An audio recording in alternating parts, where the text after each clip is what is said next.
Your question reminds me of an old proverb that says something like, when is the best time to plant a tree?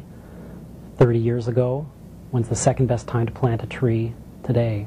And I think that the same proverb would apply to leadership development.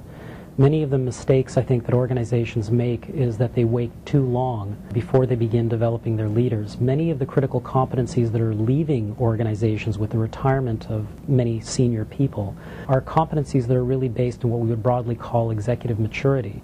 It's the ability to be able to think broadly and strategically. It's the ability to build a vision that goes beyond just one's area of interest and encompasses the broad organization. It's the ability to engage others. It's the ability, drive, and passion to coach other people and see them being successful.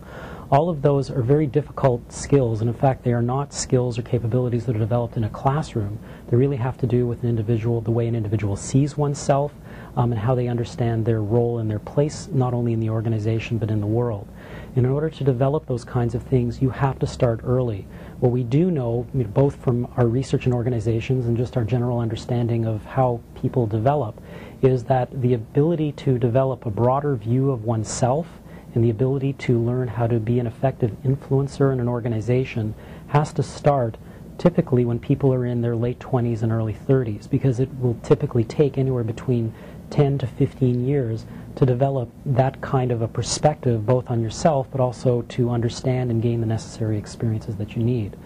So my suggestion is that organizations need to start much earlier by providing leaders with the kinds of experiences that will expose them to broader kinds of settings within an organization that will help them to understand the organization from a broader perspective and also help them to see that they can truly have an impact not just on their own careers, but on the careers of others. And I think that's a major challenge, especially for many of what's been typically called Generation X and Generation Y. I was in a session with some senior people a number of weeks ago, and there was a relatively young person who was clearly identified as a high potential within the group, and we were talking about this very issue, and he put up his hand and he said, the thing that scares me about this conversation is that, you know, we all grew up in an environment where our parents did everything for us.